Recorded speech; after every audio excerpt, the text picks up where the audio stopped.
Enable notifications by ringing the bell.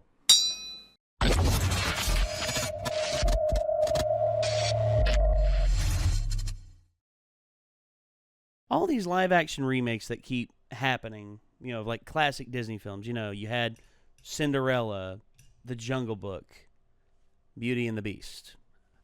Okay, I'm just gonna level with you. I loved the Jungle Book. Did you all see it? Okay. So I liked Cinderella.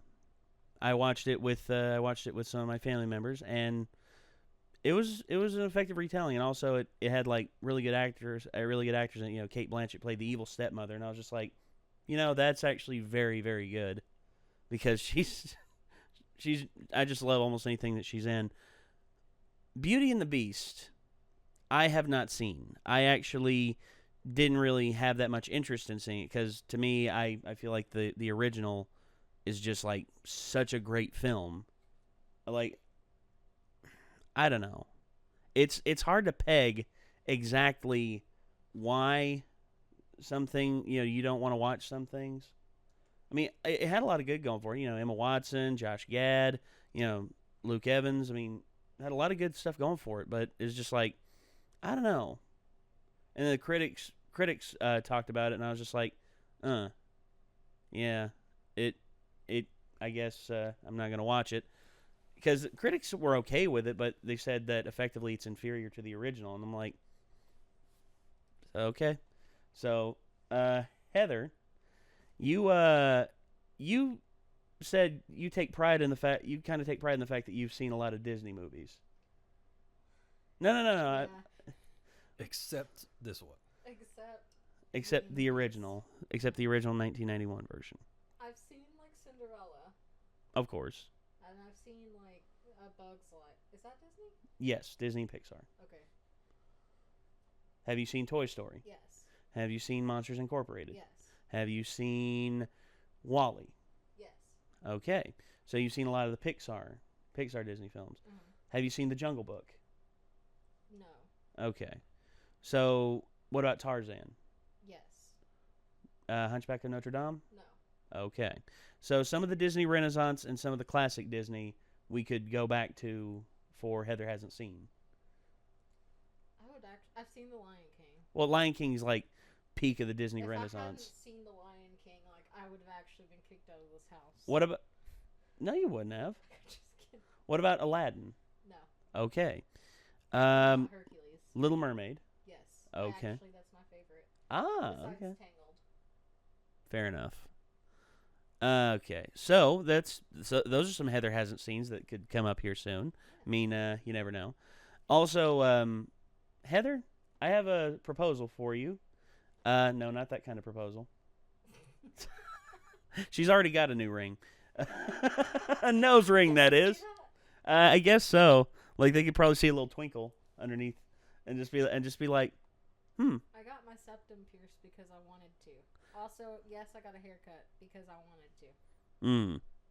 So Heather, I have a proposition that that way. You got the proposition for me? I got the proposition. The Marvel films Uh-huh. that we need to watch for you to catch up on. Mm-hmm. We could do those. Yeah. Like Iron Man. If you want to do Iron Man 2, we could do that one. You could actually skip Iron Man 2 in some fashion. Okay. And then, Captain America, Thor. I've seen Thor. Oh, you've seen Thor. Okay. So, effectively, we could just catch you up on Infinity War. Yes. So before Infinity War happens, you're all caught up and you're all good. Yeah. So, hey, if you all would like to see that, leave a Is comment. that a proposition? Yes. It sounded like it was going somewhere else. I thought No. this was gonna like turn into like some kind of like Disney something. No. Me Well, too. I thought there was a turn. I'm somewhere. sorry. Who owns Marvel? Well, I mean, yeah, that's. But like I just classic. thought he was going to No. I was just gonna say in March up for Infinity War because it's soon. As a matter of fact, How it much is that? a month from now. Oh, we got work to do. Yes, we do. Would that count? Is Thanos a Disney princess? No. No. He's got to be some kind of royalty. No, well, no, there is royalty, and then there are... Actually, I'm about him being a Disney princess. I could actually see him, just now as as himself, like, playing with a small little Disney princess thing. Like, he's just like, I will rescue you from the tower. Why, thank you. You're welcome, Thanos. Like, he is the Disney princess up in the tower. Oh, God. That's going to be in Deadpool, too. Yeah. Yeah, that is. It's like, well, at least our main villain's not a Disney princess. Good night, everybody. Boom. But okay, getting back into the video at hand, the Nostalgia Critic has done several reviews of the Disney live action films. He did Old versus New with Cinderella, which I wouldn't mind giving that a watch because I'm okay with that. yeah. But Beauty and the Beast, and he also did the most recent one he did was The Jungle Book from 2016, which almost got like universal praise. I'll need to see that. What, the 2016 Jungle Book? It's on Netflix. You'd like it. Okay. I think you'd like it a lot. So a lot of people have talked about this in the comment section in the last video. Micah, we were well aware of this, and Micah brought it up again before we started recording. Me. Some stuff happened on Channel Awesome, and Louis Lovhaug, probably one of the most prominent and one of the biggest longtime members of the original That Guy with the Glasses lineup, has left. And this has been a common thing. It's been like a string of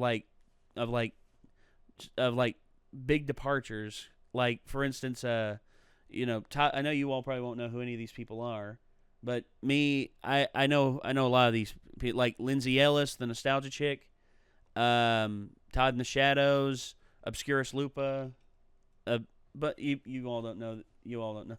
It's fine. I'm just showing my nerdiness of thatguywiththeglasses.com, the original thatguywiththeglasses.com, and Lewis was probably one of the oldest mainstays from that, and now he's gone. And as much as I want to say, I wish Lewis happy trails. Lewis left a scathing message accusing the current president of Channel Awesome, Mike McCod, of choice or preferential treatment towards bigger presenters on his on the Channel Awesome network. Like nepotism. Yeah, sort of. Except, none of them are related. Oh, right. So I've read it.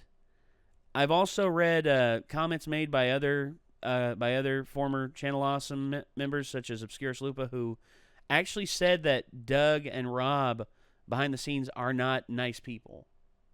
Oh. But here's the thing: if every rumor were true, then there would be 1,000 truths for every situation. I mean, he's nice to us. Well, Doug seems like a very approachable guy in real life. Yeah. I mean, I've never gotten the impression that he's a jerk. Yeah, I mean, I haven't either, but unfortunately, when it comes to this kind of stuff, we really don't know what happens behind closed doors. I mean, we've heard, and I can't think of an example, but you hear all the time about famous couples, no one suspects a thing, and then all of a sudden they murder their spouse or abusing their spouse behind closed doors, and it goes unnoticed forever because everyone's like, "Oh, they're such nice people."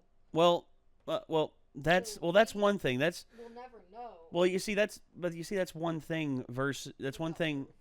Well, that's one thing that you can say about, say, I don't know, the relationship between Brad Pitt and Angelina Jolie, which is big in the tabloids, but Angelina and Brad are very private people, ultra private.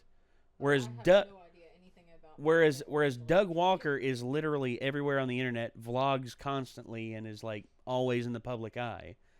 And but we still, at the end of the day, when the cameras go off, we don't know. We don't know 100%. And I'm not saying he's an asshole. I'm just saying that we really don't have a way of knowing if he's an no, we don't. But So- the only thing go ahead. it is different when you know someone personally. I mean, because Except for you guys. You guys are honestly the same person off camera. It's kind of creepy. Actually, I was about to make a joke that, yeah, I'm nice to people on the street, but I'm super mean to Ben all the time. And Well, it's see if I can because get something well, it's started, because but now Ben's Ben's well, it's ratted out, because so. Ben's a jerk to you. Ben's a jerk to everybody. No, that's the thing though. Is like it's not at all. But I was gonna make a joke and try and get something started in the comments, but I got ratted out. So Sincerely, I have as little personality off camera as I do on camera. You're Oh welcome. God. we are all exactly the same off camera. It's really weird. Like, I could walk in, like, when I first met them, they were exactly like the videos I had watched, and I was like, this is strange. Right. Yeah. And people subscribe to that. I don't know. I don't know either. I'm still trying to figure out why people are subscribed to us. I think Like, when the camera turns off, Nate doesn't beat us or anything. We just continue talking, just No. like you hear. no. We talk a lot, just like we do on our videos. Yeah. I don't talk that much. Well, you've had moments where you converse with us a lot. where you converse with us, where you elaborate and you also like go back and forth with us on some things. Sometimes. It has to be something you're really interested in. Yeah. But okay, see, here we are once again. We're gabbing again. We can't stop it. How far are we? 12 minutes in, so we need to have start. this fucking- All right. So Why Doug not? Walker. Oh yeah, Beauty and the Beast. Right. So Nostalgia Critic did a review of Beauty and the Beast, the new one, and let's hear what old Dougie Boy's got to say about it. Channel awesome. As in, we are awesome. Oh, yeah. Let me update that.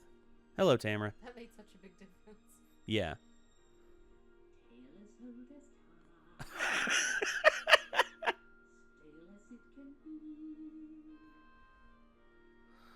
The dollar bill signs. I'm feeling like he's not a big fan of this version.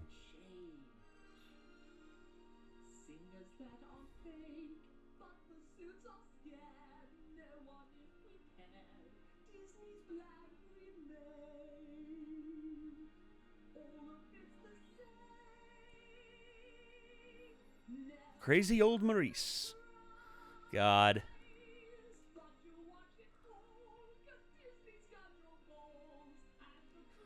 No. I didn't watch it. You didn't watch it. She didn't watch it. I guess we saved ourselves. I'm honestly not a super big Disney guy.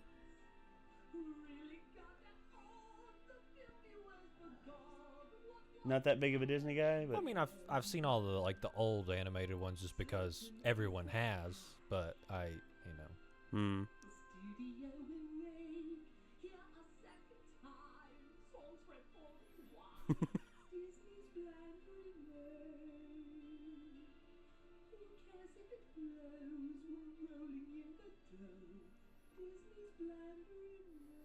Hey, everybody out there wondering why studios keep putting out remakes and shit? Whoa. That got weird. Nice fake vampire teeth. Oh, hey, this is new. Haven't seen this version before. Malcolm. I shouldn't be here. Yep. Oh, there's Rob and Jim. Yeah.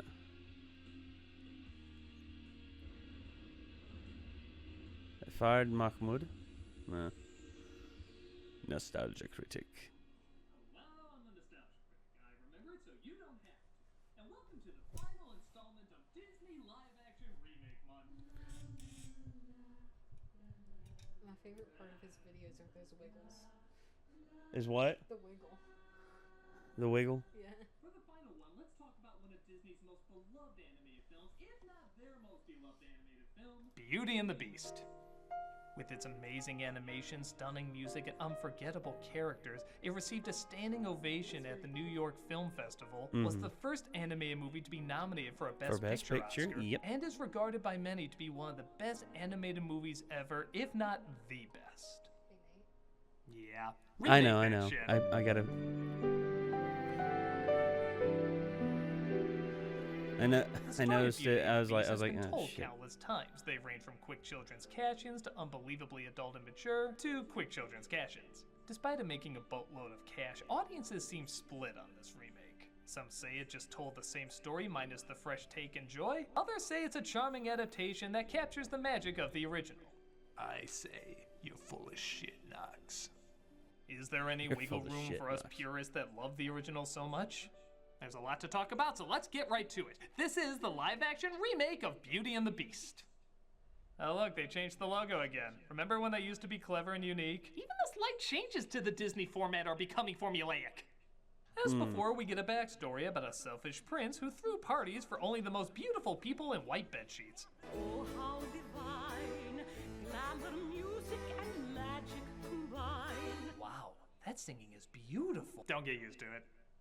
Ever as before, literally line for line, an old woman knocks on the door and asks for shelter, offering him a single rose as payment. But she warned him not to be deceived by appearances. When he dismissed her again, the old... But he didn't dismiss her again. She just started glowing and he backed off. Literally a stained glass window is being more consistent than you right now. Ouch. As punishment, she transformed him into a hideous beast. Like seriously, the CGI on him was hideous. The prince and his servants were forgotten by the world, for the enchantress had erased all memory of them. Yes, that's how we handle that plot hole, but fear not, we will create many more to confuse you. The title is shown just like in the last film, Belle's home is shown just like in the last film, and the same song with the same angelic voice is sung just like in the last film. Little town Ooh, yeah, note 3. You lost me after note 3. full of little people. And you're clearly trying not to get me back. The same old bread and roast to sell. I've done a whole editorial about Emma Watson's painful auto-tuning and lack of emotion, but don't worry, the auto-tuning disappears when she talks. The lack of emotion, on the other hand... I didn't want to come back. Have you got any new places to go? Actually, maybe her whole performance needs auto-tuning. There must be more than. No, okay, no more auto-tuning! Christ, you sound like Stephen Hawking's voice box! So It's Belle is quite not that only a bad. bookworm, but the only bookworm in town. If it isn't the only bookworm in town. I'm so glad they decided to humanize her with more faults. But even that's not impressive, as there's only 12 books in this library/church? That's like saying you're a movie buff if you've only seen 8 films. And they're all pure flicks. Nah, okay, I'll buy it. Just stop singing. You sound like Tina from Bob's Burgers. Of course, we see the handsome Gaston has the hots for Belle, having just returned from battle. Ever since the war, I felt like I've been missing something. This creative choice adds a lot to his story and character because... I don't know, it's something different. Something you'll notice very quickly is while the song numbers clearly have a lot of work put into them, they still somehow seem slow and lifeless. Animation versus live action. Unfortunately, you can The get original what you has can the get away advantage with a of lot being more animated. It in can exaggerate animation. everything and get the timing perfect, practically leaping off the screen. But still, why does it seem like there's so little energy here? Look, there she goes, the girl is so peculiar. Look, there she goes, the girl is so peculiar. Well, if I could borrow from another terrible cinematic musical. Oh, As bad as Greatest Showman got, it still was quite a spectacle when it came to the musical numbers. This is because not only is the movement keeping the energy up, but so are the camera angles, the editing, and what's being focused on. The majority of beats in every song have something visual keeping you connected to it.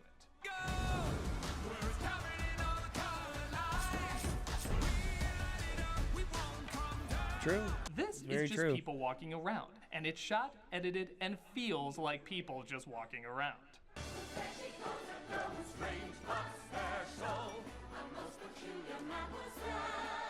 Also, Belle is the only one who wore blue in the original, helping her stand out. Here? Who gives a shit? She's from Harry Potter. That's interesting enough. Wonderful book you have there. Have you read it? Well, not that one, but you know, books. Much like the script, I didn't read it. Look out! The one good scene in the movie! How does a moment last forever? Well, Kevin Kline is an awesome actor. I love Kevin Kline. I'm serious, this edition, though not sung very well, is filled with so much heart and emotion. In this one scene, through lyrics, paintings, and expressions, we know who he's singing about and what she meant to our leads without specifically addressing her. Just tell me one more thing about Visual Except when storytelling. they do. Perfect. How do you think I'm odd? Odd. I'm so You're forgettably bland. Odd would be a step up. like Back in Paris, I knew a Emma girl like Watson you is who was so forever Hermione. different. People mocked her. And Please I'm just so tell me one confused more at thing what about we see her. on the screen. Typecasting. It's unfortunate. Say it. Say it. Fearless. Odd! It should have been odd! He said how much he admires uniqueness and how being odd isn't bad. My heart was this close to melting. And what did you go with? Fearless. Oh, wow. I'm instantly gonna forget about this scene. Right? So, what can I bring you from the market? The market? In the original, it was the fair. She was just at the market. Why the hell are you traveling a great distance for what's literally in your front yard? Is it Walmart? Are the prices so good that we're traveling for? A rose, like the one in the painting. You ask for that every year. Okay, bring me a hairy CGI man with a rose if we want to hammer this in.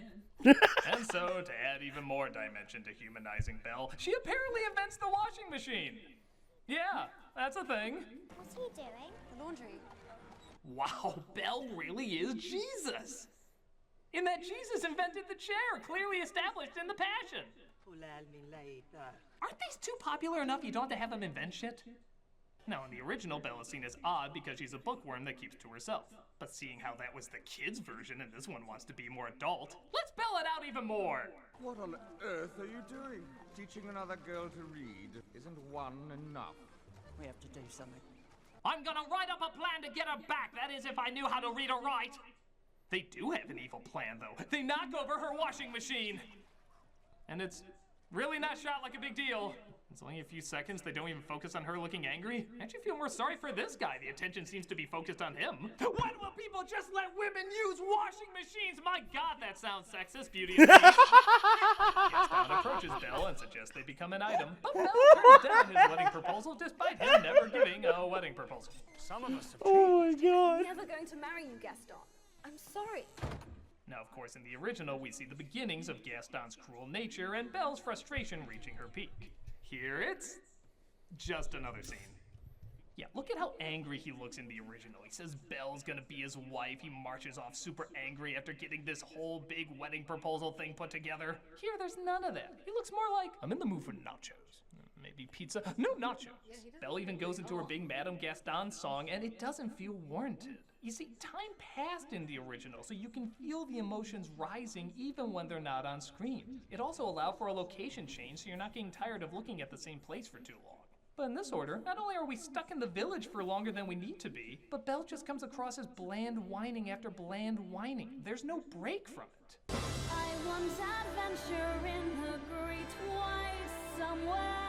Yeah, along with your mother back, your father talking about her more, girls reading, patenting your washing machine, a rose, Gaston not asking you to marry him even though he didn't ask you to marry him. And word of advice, don't smile when you're singing what you're frustrated about. I say that's child actor stuff, but you were a child actor!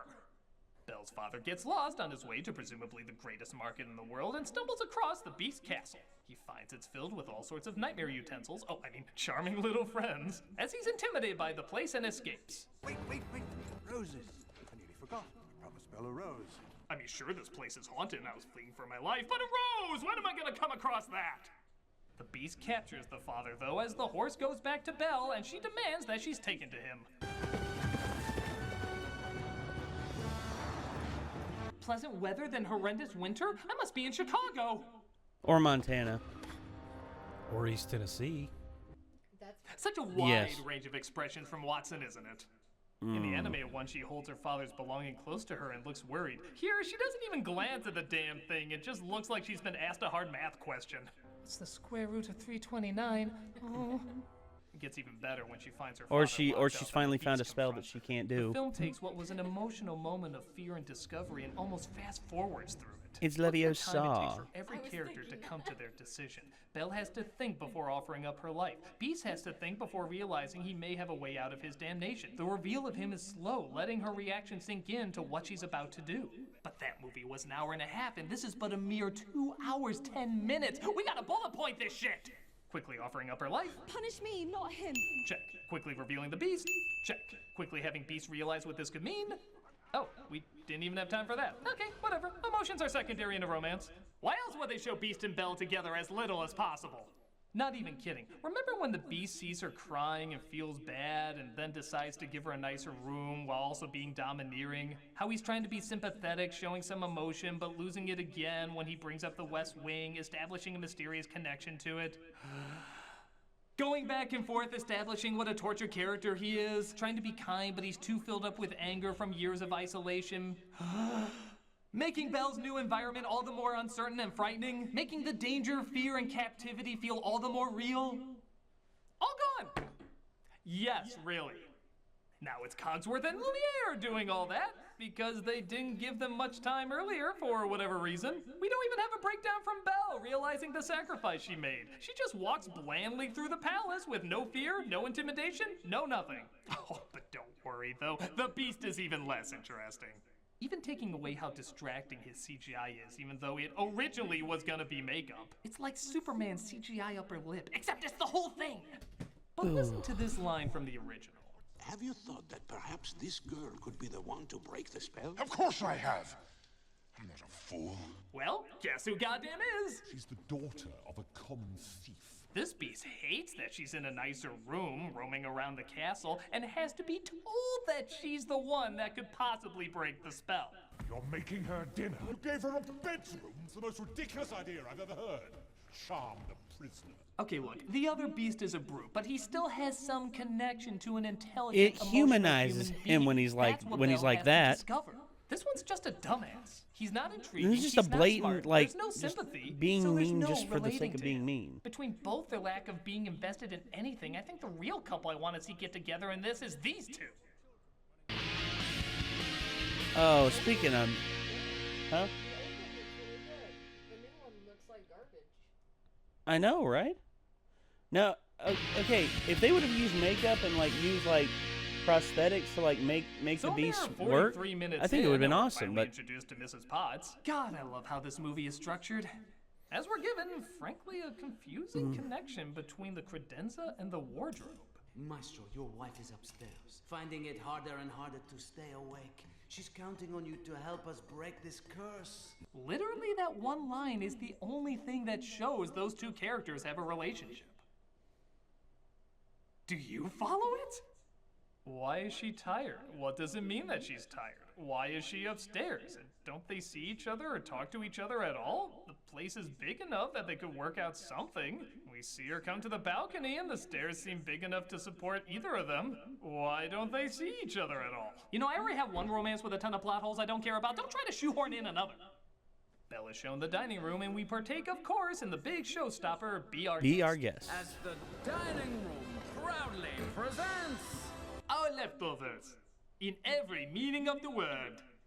The music number is honestly okay, despite Ewan McGregor as Lumiere sounding like a drunk Pepe Le Pew. Go on, unfold your menu, take a glance and then you'll be our guest. But because there's no real fear or danger, I love Ewan McGregor, but this is feel not as good. much as levity as much as obligation. We're not doing this to lift the emotional intensity Belle has gone through because, you know, that will require an emotion out of Belle.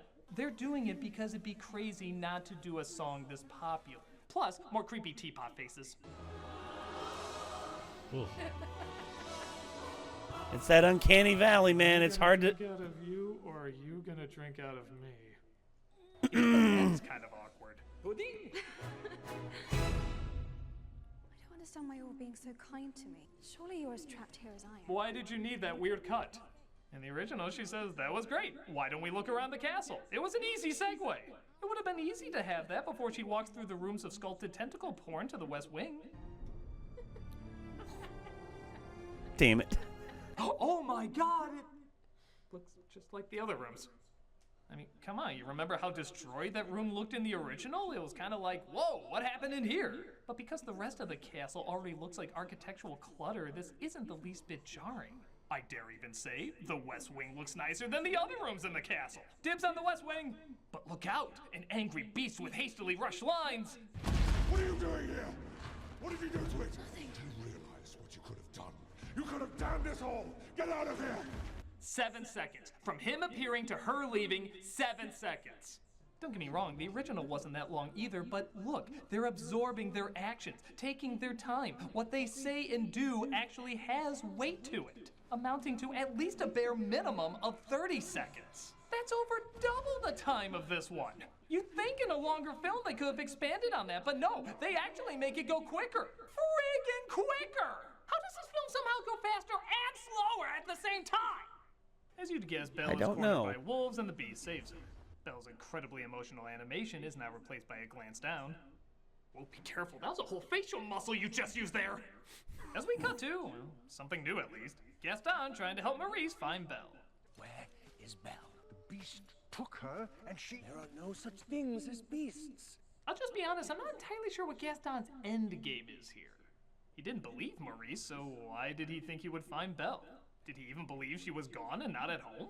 Maybe he's just trying to get friendly with her. I will feed you to the wolves! Maybe not. That's no way to talk to my future father-in-law now, is it? You will never marry my daughter. Now kindly help me find her, you clearly well-balanced human being. Oh, down I go. So Gaston goes from 0 to murder pretty quick, leaving Maurice to be eaten by the wolves. The town beggar finds him later and nurses him back to health. Not entirely sure where this is all going, but I'll wait it out to be disappointed. Meanwhile, Belle tends to the beast's wounds as the servants admit that they were cursed too because they didn't help when the beast's mean father made him so foul. And his cruel father took that sweet innocent lad and twisted him up to be just like him. We did nothing. We'll, of course, never see any of that apart from this pointless flashback of his mother dying. But it's okay. The more we don't show the Beauty and the Beast interacting in a movie called Beauty and the Beast, the more things will fall into place. With the eyes, but with the mind. And Therefore is winged Cupid. Oh yeah, an hour 10 in. I guess we can start having some chemistry now. The other film would only have 20 minutes left. Romeo and Juliet's my favorite play. So many better things to read. Like what? There are a couple of things in here you could start with. Oh, yeah, so the Beast doesn't give Belle the library to show his thanks and that he understands something she loves. He just accidentally shows it off, trying to get her mind off romance. So much better! Oh, and here's an interesting addition. What happens when the last petal falls? We become antiques. Rubbish. Yeah, if the spell is broken, they don't stay that way. They become actual inanimate objects. So, I hate to keep saying this, but in the goddamn original, when they're doing the song numbers and being friendly, there's an underlying fear that they'll stay that way, but they at least have been like that for years. They can survive. Here, they will literally die. Why the friggin' hell are you singing and dancing? In fact, isn't Belle kind of selfish knowing this could be their last days and she's just bonking up with the Beast? Shouldn't everyone be in an awkward position right now? Belle, what is wrong? I'm sorry, I just can't focus on romance right now when this could be your last night alive. Oh, but we are happy to serve you. There is no pressure to fall in love with the Beast. What? Oh, nothing. I didn't say anything. Oh God, what have I done? Falling in love with the Beast will break the curse? But you're not supposed to know that, or it's less likely to happen. No, that's fine. I'm glad you told me. I'm just gonna go fall in love with him and not think about it at all. But the knowledge is just going to get in the way. No, I'm sure I can make this work. I'll make it work. You're right, I can't make this work. It's all I can think about. Oh God, what did I have to tell you? I just can't get my mind off of it now. I don't even know where the soul of the candlestick goes. Do I have an afterlife, or do I just... Oh God! Okay, I'm gonna go invent the toaster or something. I'm so sorry I couldn't help. Where does the soul of the candlestick go? Where does the soul of the candlestick go? We do get a legit nice Should've had him moment play with them Belle. talking on a bridge, followed by a weird as hell moment of her getting sucker punched by a snowball. Oh! Knockout! But we're giving it another odd edition of finding out that the Beast has a book that can literally, and I guess literarily, take him anywhere. What? A book that truly allows you to escape. The outside world has no place for a creature like me, but it can for you. So when I'm asleep and you want to escape, you totally can. We just made this even more of a Stockholm movie. They use it to see where Belle's mother died, always a romantic spot, and they never use it again.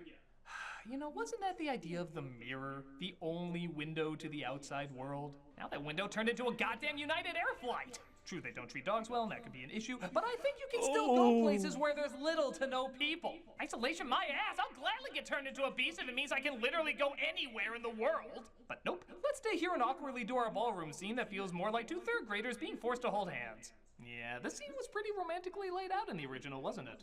They make a whole evening out of it. They eat at the table. He learned how to use a spoon. She gets the idea to go dance, but he's nervous because he clearly doesn't know how, so she teaches him, and they both become comfortable in each other's arms. It feels real. It built up to this lovely moment. And amazing how an animated film feels more real than the live-action one. All skipped. Just go straight to the ballroom. Go down the stairs, turn right. That's all people really want to see. Just the image, not anything that led up to it. How was this even proposed? If you're not doing anything tonight, I was hoping we could just go to the ballroom, dance for exactly 2 minutes, and stare blankly at each other.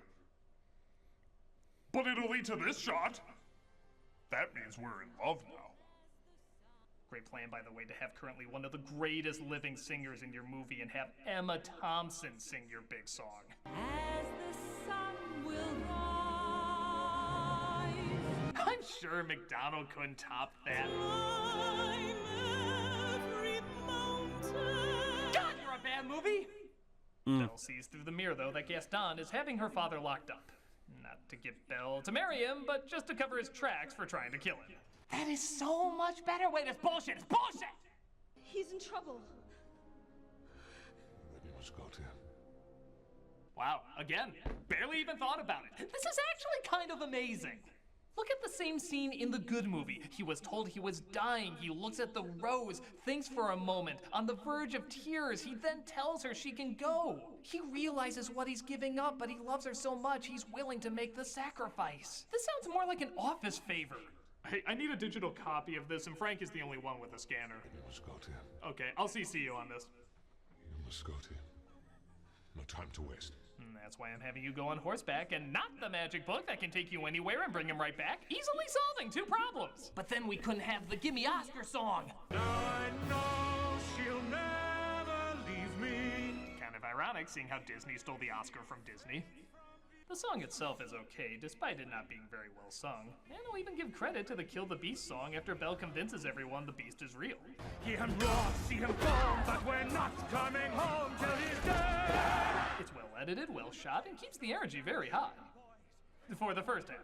Call it war, call it threat. You can bet they all will follow. Yeah, slow horseback riding. I'm so amped right now. The climax is should have at least been like a good shot, like going through the forest and like having the camera in front of him while he's singing it. Don't hurt me, Beast.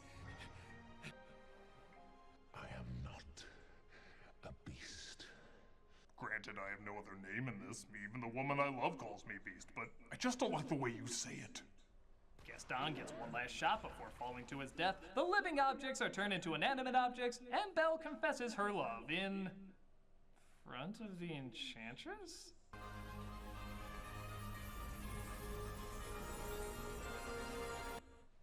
That's right! The beggar woman was the Enchantress the whole time!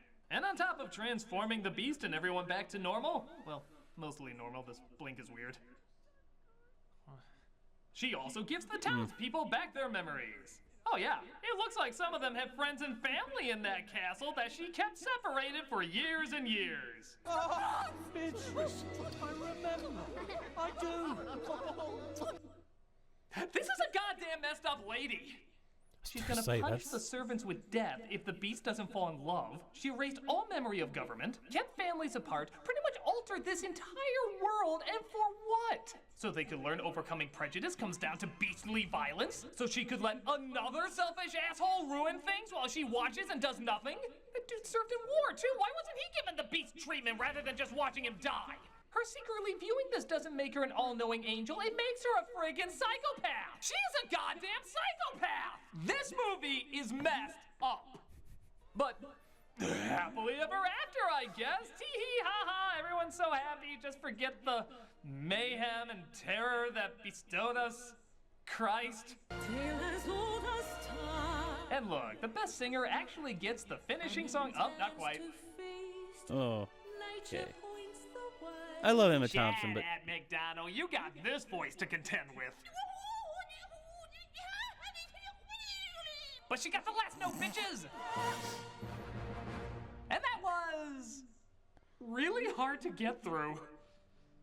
The original is a classic telling of a timeless story. This is just a remake. A remake that doesn't understand what made the original story so powerful.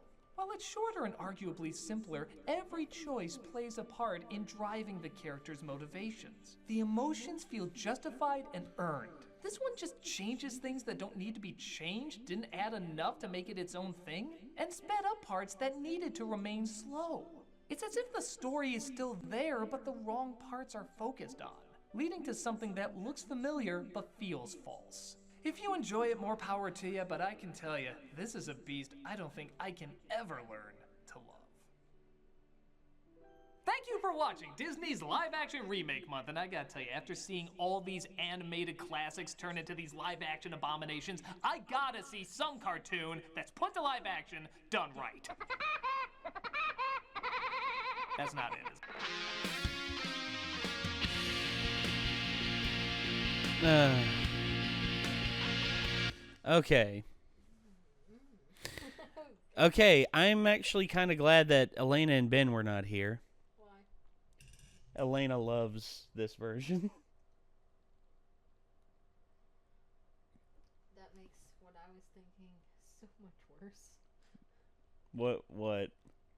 Well, but to be fair, is she was gonna love this regardless because she loves the original so much, right? I mean, So Go ahead. as I'm watching these clips of the live action Beauty and the Beast, I got some feelings, Oh boy. Go for it. and I couldn't quite place where those feelings were like reminding me of. Mm-hmm. But as I kept looking at all the atmosphere of that movie, and the rush and the slow down and the rush and the slow down, and the facial expressions, Yes. I realized what other movie made me feel that way. What? You know already, don't you? I might. There's several things floating through my head. I feel like if this movie was a remake, it would have been just as bad. And actually, since it came from a book, it was just as bad. Because the book wasn't terrible. It was not good by any means, but it wasn't terrible. And I'm talking about Twilight. I sure fucking am. Oh. Does it not kind of feel like Twilight?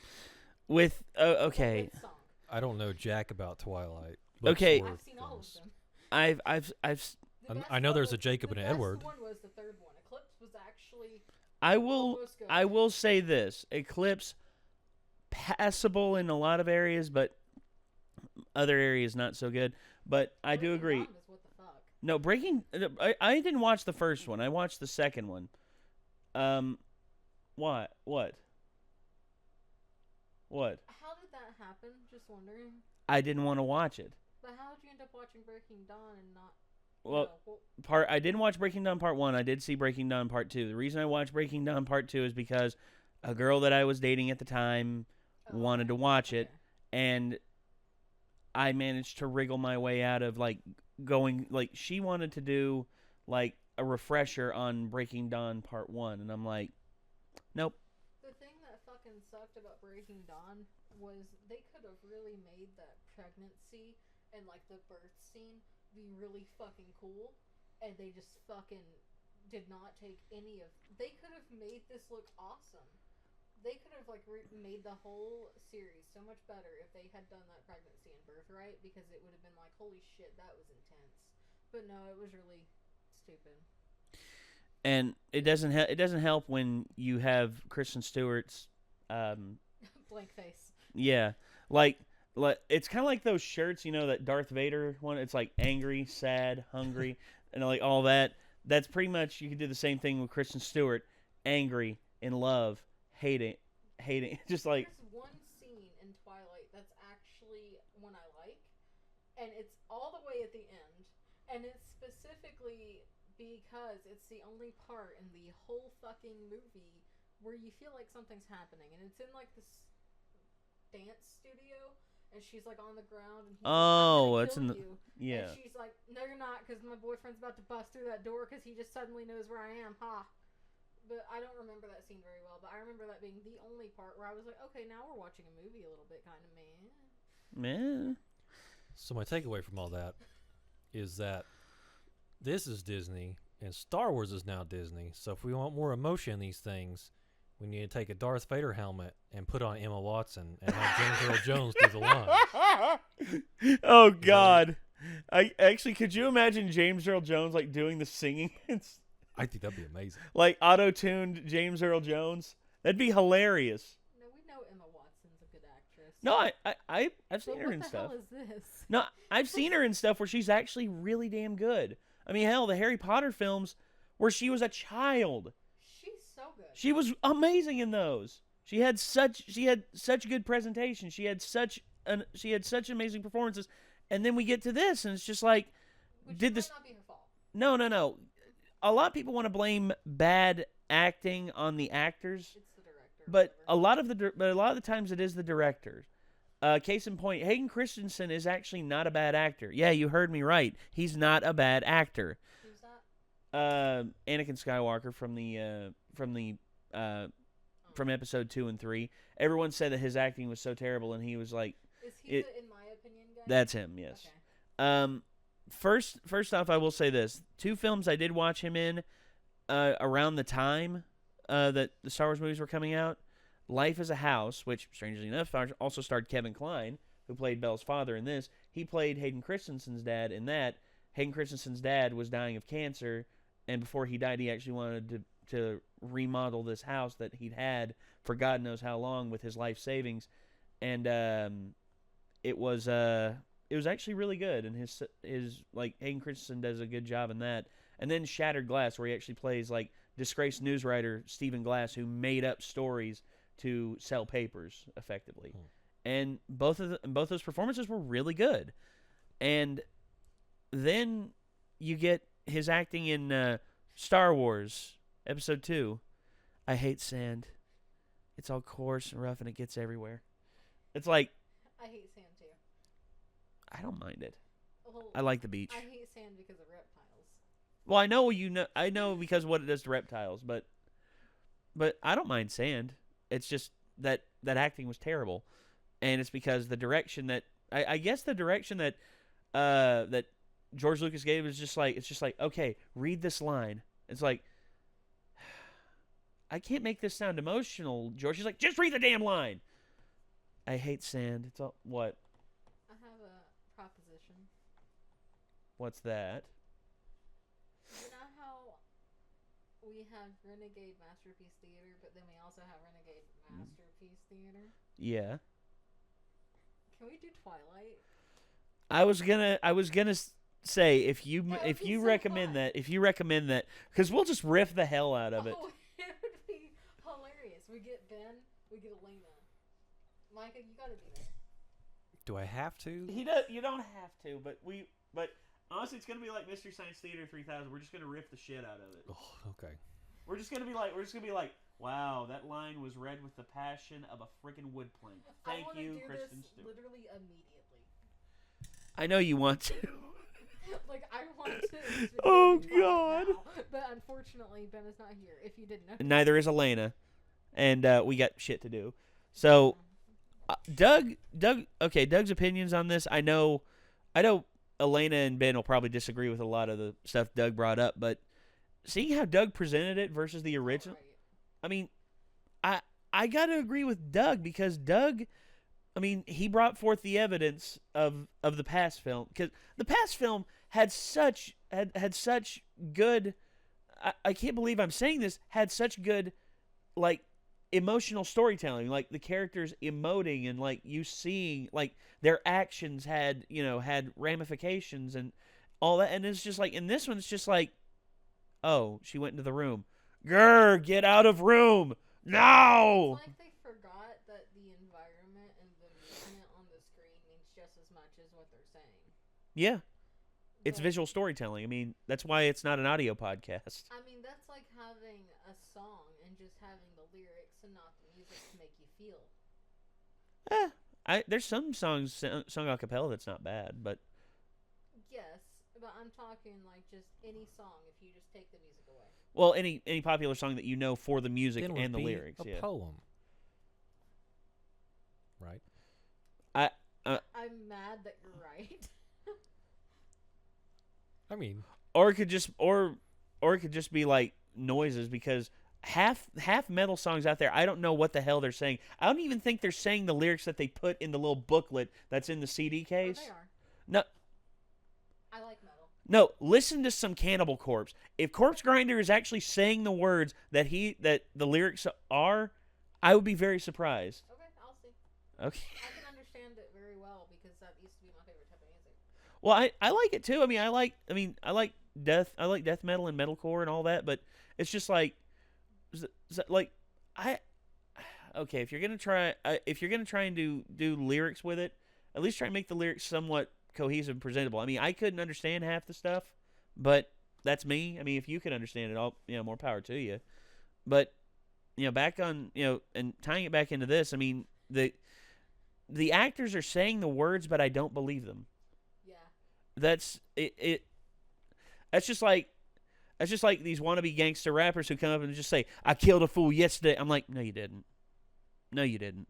You yesterday you probably got up, took a shit, ate some cereal, went to work, wondered why you still had a day-to-day job, came home and just like cried yourself to sleep. I actually just saw a scene from the recording of that movie in my head. What, this one? Yeah, Beauty and the Beast, 2000 whatever. Yeah. Hey, Micah, can I have your hand? This is a trap. No. Nope. It's not. I'm seriously just gonna talk. I don't want to. This is a trap. No, it's not. No, it's not, Micah. Trust her. Give me your Trust her fucking- for just 1 second. Is this? I'm just gonna. This is gonna get clipped and memed. I don't like this at all. It's fine. We're actually not allowed to make memes about you on the Discord anymore. Oh, I don't. I'm not on Discord. What, did Abby go too far? No, it wasn't Abby. It was other people. Anyway. Oh. Hey, give me your fucking hand since Mike is afraid. Okay. I'm afraid of you. I love you a lot. It's getting weird. I don't believe you. I love you so much that the curse just broke. Then why are you still a beast?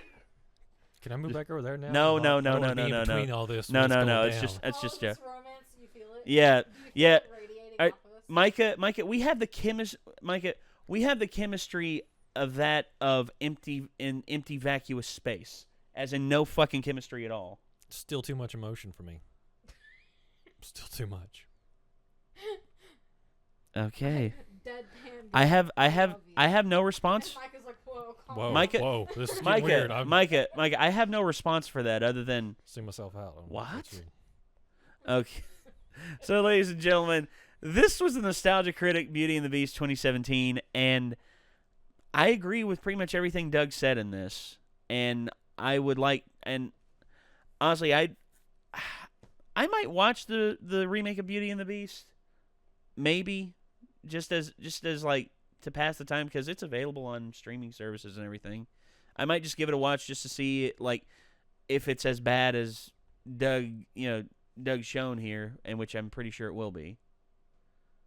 Heather, I think Heather's neck is broken because she's just doing the permanent. He has convinced me very well. Actually, I could probably go see a movie, like it, come home, watch him talk about it, and he could probably convince me it was a bad movie. Well, it's called critical dissection of something is like it. Some people have like it's a pure cynic mind that breaks shit down to the nth degree and can find ways to hate it. I mean, there are some things like that I love that I'm not going to make an argument they are objectively good movies. I love Conan the Barbarian. I'm not going to sit there and argue with someone that it's like great filmmaking. Some parts of it are great, but Everyone has something they like that's not good. Yeah, I mean, they just like it because it has parts. Ladies and gentlemen, those are called guilty pleasures. I have a lot of guilty pleasures. And there's nothing wrong with that. You are a human being, and you should be damn proud of those. I guess my guilty pleasure is Arnold running around shirtless screaming at people with a sword. So Enough talk. Ah. Mine is fucking Orphan. What? Okay, you need to present that differently. What? Okay, it's like. Oh, I'm gonna pass out. Okay, we're just gonna end it there. Take from that what you will, ladies. The movie The Orphan. No, it's just Orphan. It's not even. Is that the one with Esther? Yes. Okay. I liked it. I thought it was good. That girl is fucked in the head. All right, ladies and gentlemen, thank you for tuning in. This was the Nostalgia Critic, Beauty and the Beast 2017. By the link in the original video down below. Check out Doug Walker's channel, Channel Awesome and everything. Don't forget to check out this awkwardly awesome lady over here, her channel, Miss Guns for Hands. Link it down in the description as well. And if you want to see more from this, more Nostalgia Critic, let us know. I'm gonna go think about what Heather just said and the way she said it for like the next 20 minutes. Thank you very much. We'll see you later. Bye.